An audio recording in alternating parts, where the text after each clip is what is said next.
मालेगांव शहर, ख़ास तौर से मालेगांव सेंट्रल के साथ हो रही नाइंसाफ़ी के ख़िलाफ़ कल 23 सितंबर बरोज़ पीर को 2 बजे से 5 बजे तक शिवाजी महाराज के मुजस्समे के पास एक धरने का ऐलान किया गया। हम ये देख रहे हैं कि जो बात पर हमने धरने का ऐलान किया कि महिला रुग्णालय पास हुआ था सिविल हॉस्पिटल के पास सर्वे नंबर 52 में, उसको हठधर्मी से नदी के उस पार ले जाया गया। इस पर ही बस नहीं हुआ, सिविल हॉस्पिटल में जो यूनिट ख्वातीन और बच्चों के ताल्लुक़ से चल रहा था, कल डॉक्टर चौहान जो मेडिकल सुपरिटेंडेंट हैं उनसे हम मिले तो उन्होंने भी साहब यही बोला कि यार तोंडी आदेश सिविल सर्जन नासिक का है कि ये उस तरफ शिफ्ट कर दो। मीडिया वाले भी वहाँ मौजूद थे। हमारे लेटर देने के बाद उन्होंने जो कॉपी सिविल सर्जन को भेजी और ज़िला कलेक्टर को, उसकी कल हमको कॉपी भी दी गई कि हमने आपके धरने के ताल्लुक़ से वहाँ पर मैसेज दे दिया, लेटर दे दिया, उसकी एक कॉपी दी गई। उसके बाद जो है कल शाम में माननीय मंत्री दादा भुसे साहब, माननीय आयुक्त साहब और माननीय आहिरे मैडम साहिबा, ये तीनों लोग गए हारून अंसारी हॉस्पिटल में और वहाँ स्टाफ की मीटिंग बुलाकर और उनको टोंडी ये कहा गया कि हारून अंसारी में जो भी बच्चों के और डिलीवरी के पेशेंट आएंगे उनको ना मालेगांव सिविल में रेफ़र किया जाए, ना महिला रुग्णालय में रेफ़र किया जाए। ये इंसानियत के ख़िलाफ़ बात है कि हमारे साथ इतना सौतेला सलूक कि गरीब औरतें ही सरकारी हॉस्पिटल में जाती है। हारून अंसारी की जो मालूमात कल हमने ली तो वहाँ रोज़ाना 15 से 17 डिलीवरी के पेशेंट आते हैं, जिसमें से 10-12 पेशेंट जो है वो सिविल हॉस्पिटल की तरफ ट्रांसफ़र होते हैं। उसमें 1-2 अगर सीरियस हैं तो उन्हें धुलिया रेफ़र किया जाता। मगर ये बात कितनी मुनासिब है कि एक मंत्री, शहर का कमिश्नर, शहर की हेल्थ ऑफिसर, जिनकी जिम्मेदारी है कि पेशेंट को फ़ौरन इलाज दिया जाए, उन्होंने साफ लफ्ज़ों में स्टाफ के साथ ये कहा कि सबको धुलिया रेफ़र करना, यहाँ नहीं भेजना।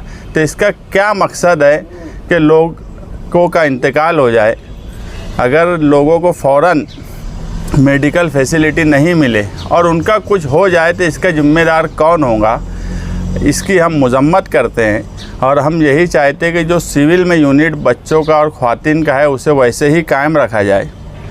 और जो हॉस्पिटल मंत्री साहब ने उधर बनाया है, उनके पास पावर है, उनके पास ताकत है, वो अपने इंतज़ामात कर सकते हैं। हमारा हक भी छीना जा रहा है। अब हम लोगों के साथ इंसानी बुनियाद पर जो सलूक होना चाहिए एक पालक मंत्री की तरफ से, वो इंसानी सलूक भी हमारे साथ नहीं किया जा रहा है। और शहर के मौजूदा एमएलए इसमें बिल्कुल खामोश हैं। और सडाना हॉस्पिटल में जो हॉस्पिटल बना, आज अगर जाकर स्टाफ के साथ ये मीटिंग ली जा रही है कि वहाँ नहीं आने देना है, तो इसकी वजह भी ये है कि उस हॉस्पिटल को आसिफ शेख खानवादे ने ही कारपोरेशन की मिल्कियत होने के बाद सरकार को हैंड ओवर किया और आज हम उसकी सज़ा यहाँ भुगत रहे हैं। हमारा सिर्फ ये बोलना है कि कम से कम बीमारी और ऐसे हालात में बैकअप के लिए हारून अंसारी में ना आईसीयू है, ना सोनोग्राफी है, ना एक्सरे है, तो बैकअप के लिए कोई ऐसा सरकारी हॉस्पिटल होना चाहिए जहाँ पर फ़ौरन मेडिकल फैसिलिटी अवेलेबल की जा सके। उन्हें धुलिया भेजने की नौबत नहीं आए और ये इंसानियत के ख़िलाफ़ है। ये रेफ़र मत करो पेशेंट, या कहीं भी रेफ़र मत करो, वो रीज़न क्या है? सीधा सा रीज़न है कि वो चाहते होंगे कि उनके हिस्से के जो पेशेंट है वही वहाँ पर रहे, इस हिस्से के जो मरीज़ है वो वहाँ पर ना जाए। जब हारून अंसारी में ये बोला गया कि वहाँ रेफ़र ही मत करो, इसका मतलब है कि अगर डायरेक्ट मालेगांव सेंट्रल के और नदी के इस पार के मुस्लिम कम्युनिटी के अगर पेशेंट वहाँ जाएंगे तो उनको एडमिट नहीं करेंगे, वो लोग कोई ना कोई हिले बहाने से भेज देंगे। क्योंकि ये बात जो है ये हारून अंसारी के स्टाफ की मीटिंग में हुई और वहाँ के जो जिम्मेदारान हैं वो मुझे बुलाकर बोले कि यार ऐसा ऐसा हमको टोंडी आदेश दिया गया। तो क्या हेल्थ ऑफिसर और कमिश्नर, उनको ये नहीं लगता कि किसी मरीज़ या उनकी जिम्मेदारी नहीं है क्या कि बैकअप के लिए उनको फैसिलिटी दी जाए? और अगर वो महिला रुग्णालय बना है तो वो कोई एक समाज या कोई एक हिस्से के लिए हो सकता है क्या? कानून ऐसा है, इंसानियत भी यही बोलती है कि अगर कोई मरीज़ उसको फ़ौरन फैसिलिटी देने की बात हो तो उसको फ़ौरन एडमिट करना चाहिए, ना कि ये बोला जाए कि 50 किलोमीटर दूर धुलिया सिविल हॉस्पिटल ले जाया जाए। क्या आपने हेल्थ ऑफिसर या आयुक्त से बात की है? क्या आपने कौन से अधिकार से आदेश जारी किया है टोंडी कि वहाँ रिफ़र ना किया जाए? नहीं, मेरी अभी उनसे कोई बातचीत नहीं हुई। कल रात में जब मुझे ये बात मालूम हुई, आज संडे है, कल हमारा धरना है, धरने में ही हम ऐलान करने वाले हैं कि मंगल के दिन से सिविल हॉस्पिटल के पास समाजवादी की तरफ से बेमुद्दत मरण व्रत पे बैठा जाएगा। आज मुद्दा सही मानों में शहरियान के लिए बहुत सोचने का है कि ये शहर में उनके साथ क्या हो रहा है। ये मुद्दे से भटकाने वाली बात है। ना हम शिवाजी महाराज मुजस्समे के ख़िलाफ़ कोई आंदोलन करने वाले हैं, ना हमारा कोई मकसद ये है। ये सिर्फ मुद्दे के ख़िलाफ़ बात है और उनको तो हमारा यही जवाब है कि समाजवादी वाले 5 साल तो इसी में खुश रहेंगे कि समाजवादियों ने अयोध्या की सीट हरा दिया। हम इसमें ही बहुत खुश हैं कि हमने अयोध्या हरा दिया, वो समाजवादी वाले हैं। और रह गई बात उनकी धमकी की, तो कल का धरना होने के बाद, मैं मुद्दे से हटना नहीं चाहता, कल का धरना होने के बाद हम उन लोगों को भी मुंहतोड़ जवाब देना जानते हैं और मुंहतोड़ जवाब दिया जाएगा। वो 12 नवंबर के जितने आरोपी थे वो सबको भी जिहादी बताया और उनका बॉस आपको बताया। 12 नवंबर के जो जिहादी, ऐसा है कि अभी मैं पुलिस डिपार्टमेंट के पास ही था। ये पुलिस के सामने सवाल है कि कोई भी ऐरा गहरा आता है और वो इस तरह के जुमले बोल के चला जाता और पुलिस सिर्फ एक समाज को दबाने की कोशिश करती। मैं हमेशा ये बोलता हूँ कि इंसाफ और लॉ एंड ऑर्डर संभालने का मतलब ये है कि इंसाफ के साथ लॉ एंड ऑर्डर संभाला जाए। एक समाज को दबा के लॉ एंड ऑर्डर संभालना ये कोई कमाल की बात नहीं है। इंसाफ के साथ अगर police department law and order संभाले और जो लोग इस तरह के जुमले बोल रहे हैं उनके ऊपर सख्त कार्रवाई अगर मालेगांव शहर की पुलिस करे तो मुझे नहीं लगता है कि इस तरह की कोई बात कोई बोल के जा सकता है। और रह गई बात धरने की, धरना कल वहीं दिया जाएगा। कोरोना में जो है परमिशन होगी है क्या? अभी तक तो परमिशन नहीं मिला है, मगर हम परमिशन मांगे हैं। हाँ, उन्होंने हमको ये कहा है कि वहाँ पर काम चल रहा है, राहदारी का मसला है और काम चालू है, लेबर है। तो हम बोले कि यार हमको साइड में भी देंगे तो चलेगा, जहाँ पे आने जाने वालों को तकलीफ़ ना हो। और हम भी चाहते हैं आने जाने वालों को तकलीफ़ ना हो। इतना हमने उनको लिख के दिया है यार, अगर राहदारी का मसला है और दूसरे मसाइल है तो हमको साइड में ऐसी जगह पे परमिशन दी जाए जहाँ पे लोगों को आने जाने का मसला ना रहे। ये इलाज के लिए सेंट्रल की आवाम को इधर नहीं लाना, ऐसा ज़बानी आर्डर है। कोरोना के टाइम डॉक्टर बामरे ने भी यही कहा था कि मालेगांव के मरीजों को धुलिया नहीं लाना। तो ये किस नज़र से देखते हैं आप? मालेगांव की आवाम के साथ क्या मामला है? फिरका परस्ती, जातिवाद, एकदम खुला जातिवाद और फिरका परस्ती है कि हमारा यूनिट लेके चले गए, हमारा जो यूनिट चल रहा था वो लेके चले गए। अब उसके बाद बोलते हैं कि तुम यहाँ मरीज़ भी रिफ़र मत करो। ये फिरका परस्ती के अलावा मैं इसको कुछ नहीं मानता।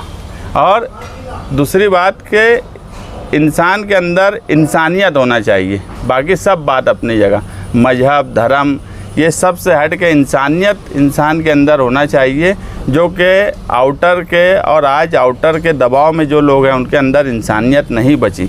और ऐसे गंभीर सवाल पे भी मौजूदा एमएलए का चुप रहना, जो हाईकोर्ट तक जाने की बात बोले उनका चुप रहना, और इधर उधर से फिरका परस्तों की ज़बान से ज़बान मिला के बोलना कि ऐसे धरने और ऐसे आंदोलन में नहीं जाना चाहिए, इस तरह के जुमले भी उनके मेरे कान पे आ रहे हैं कि वो इस तरह की मुखालफत कर रहे हैं। ये मुनासिब बात नहीं है। अगर आप कुछ नहीं कर सकते तो जो लोग कर रहे हैं उनकी हौसला अफजाई करिए।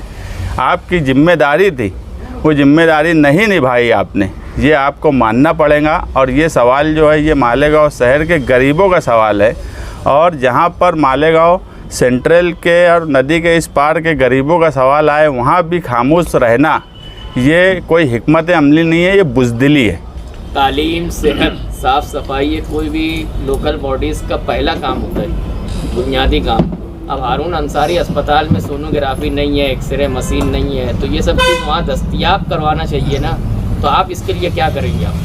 नहीं, मैं बोला कि अभी तो हमारी पहली जो तरजीह है कि जो सिविल हॉस्पिटल में जो यूनिट चल रहा है वो ना जाए, इसके लिए हम कल धरने में बैठेंगे और उसके बाद मंगल के दिन से ही बेमुद्दत मरण भरत पे सिविल हॉस्पिटल पे बैठने का हमने ऐलान किए।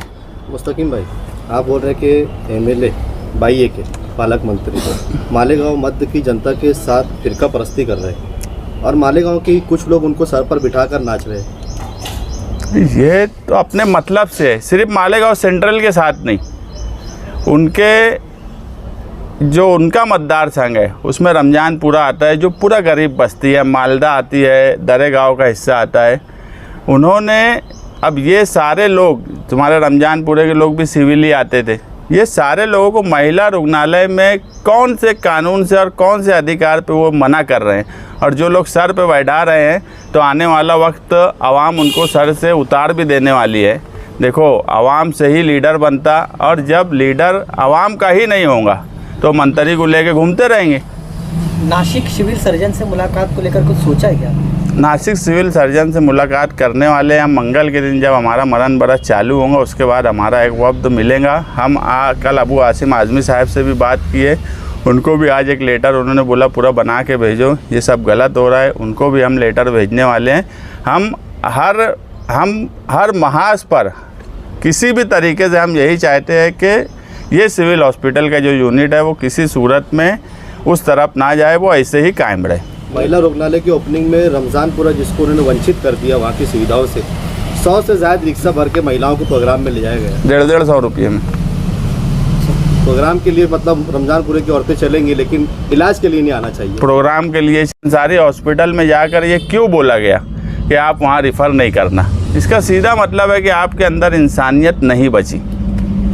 कल धरने का परमिशन अगर नहीं मिला तो क्या धरना फिर होगा? धरना तो हमको परमिशन कहाँ लगता, हम परमिशन मांगते, दिए तो ठीक है, नहीं दिए तो भी करते। ये तो डिपार्टमेंट को भी मालूम है और पूरे शहर को मालूम है। हम थोड़ी के वो एक प्रोसीजर है, हमने मांग लिए, डिपार्टमेंट हमको अभी बुलाया, बातचीत किया, हाँ ये राहदारी और ये सब सवाल किए, तो हम बोले आप साइड में परमिशन दो, ऐसी जगह दो, लेकिन चाहिए तो हमको वहीं। कोई के बाप का राज नहीं है कि आएगा और बोलेगा। और मैं तो बोला कि शिवाजी महाराज स्मारक के साए में हम रहते, वो कौन जाने कहाँ रहते, कहाँ से आते, कहाँ नहीं, और वो आके यहाँ बात करेंगे। इस तरीके की लैंग्वेज का उन्होंने इस्तेमाल किया है, क्या उनके ऊपर कोई कानूनी कार्रवाई की डिमांड करेंगे? बोला मैं अभी डिपार्टमेंट में कि उनके ऊपर कानूनी कार्रवाई करो, अभी बोल के आया।